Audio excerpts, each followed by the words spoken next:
Welcome! Seja bem-vindo à aula de língua inglesa. Meu nome é Clarissa e eu serei a sua professora. Hoje o tópico que nós vamos abordar é sobre o verbo dare to be. Então, o que seria o verbo dare to be? Nós usamos o dare to be quando nós queremos expressar a existência de algo, de pessoas ou situações dentro da frase. Ele tem o mesmo significado que o verbo haver ou o verbo ter, mas no sentido de existir, não o verbo ter no sentido de possuir. Tome bastante cuidado com relação a isso. O there is, no sentido de há ou existe, é usado com substantivos no singular. O there are, quando eu quero expressar se há ou existem coisas ou objetos, ele é usado junto com substantivos no plural. Então vamos colocar em prática. Olha as duas frases acima.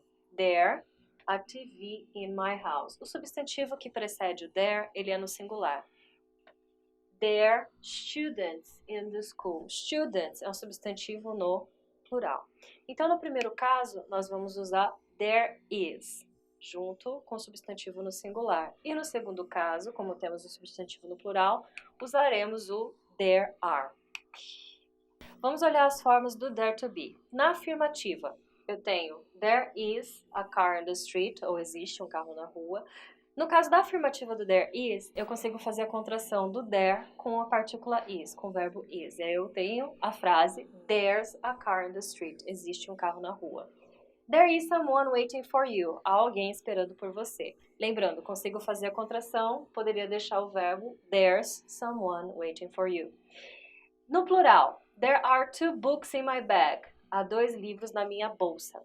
No caso do plural, there are, a gente não consegue fazer a forma contraída, então ela não existe. There are some dogs in the garden. Existem ou tem alguns cachorros no jardim. Na negativa, lembrando, a mesma situação com o verbo to be. A gente usa a partícula not para transformar esse verbo, para transformá-lo em negativo, fazer a frase negativa. Então, olha o primeiro exemplo. There is not a car in the street. Não tem ou não existe um carro na rua. Lembra que a gente também consegue fazer a contração do verbo to be, do is ou do are, junto com a partícula not?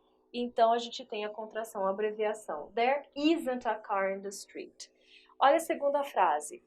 There is not a boy waiting for you. Não há um garoto esperando por você. Ou a gente pode também usar a contração ou a abreviação There isn't a boy waiting for you. Negativa, usando there are. Lembra? Usamos a partícula not para deixar a frase negativa.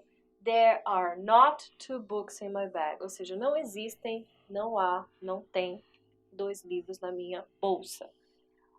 Posso também contrair a partícula, o verbo are, junto com a partícula not e usar a abreviação. There aren't 2 books in my bag. Não há 2 livros na minha bolsa. Olhando para o segundo exemplo. There are not dogs in the garden. Não há, não existem ou não tem cachorros no jardim.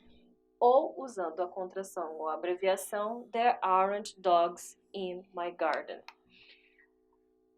Interrogativa, quando eu quero fazer perguntas. Lembra que a gente tem que inverter, colocar o verbo na frente do sujeito ou de uma partícula? É a mesma coisa com o dare to be. Olha lá. Is there a car in the street? Há um carro na rua? Is there someone waiting for you? Tem alguém esperando por você? No plural, a mesma coisa. Nós vamos colocar o verbo na frente. Are there 2 books in my bag? Existem ou tem 2 livros na minha mochila? Are there some dogs in the garden? Existe ou tem cachorros no jardim?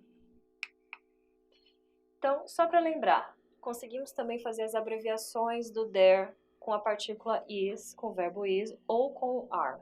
No caso do there is, eu vou ter a contração, a abreviação there's. No caso da negativa, there is not, eu consigo fazer a contração there isn't. Lembrando, na afirmativa, there are não tem contração. Não tem como a gente pronunciar esse verbo. E there are not, a contração é uma forma abreviada, there aren't. Vamos fazer uma revisão? Vem comigo.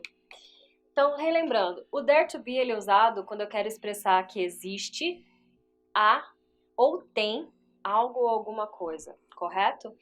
Eu vou usar o there is junto com uma palavra no singular. Então, there is a man, no caso da forma completa, ou lembrando que eu também posso usar a forma abreviada, there's a man.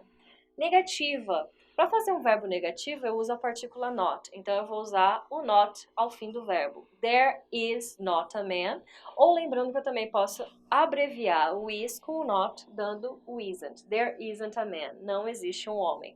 E para fazer a pergunta interrogativa, a gente lembra que o verbo ele tem que passar para frente. Ele tem que iniciar a frase. Então, eu vou colocar o is na frente. Is there a man? Então, eu estou fazendo a pergunta se existe ou há ou tem um homem.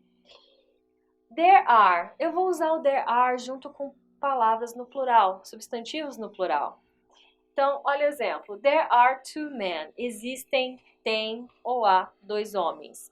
Na negativa, lembrando, para fazer negativa, eu vou colocar a partícula not. Então, na negativa, there are not two men. Não existem dois homens.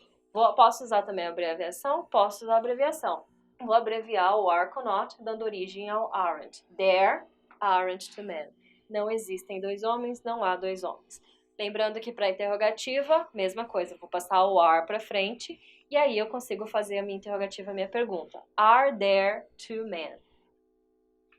Então é isso, pessoal. Chegamos ao fim da nossa aula sobre o dare to be. Espero que vocês tenham gostado. Thank you, muito obrigada, and see you next class. Vejo vocês na próxima aula.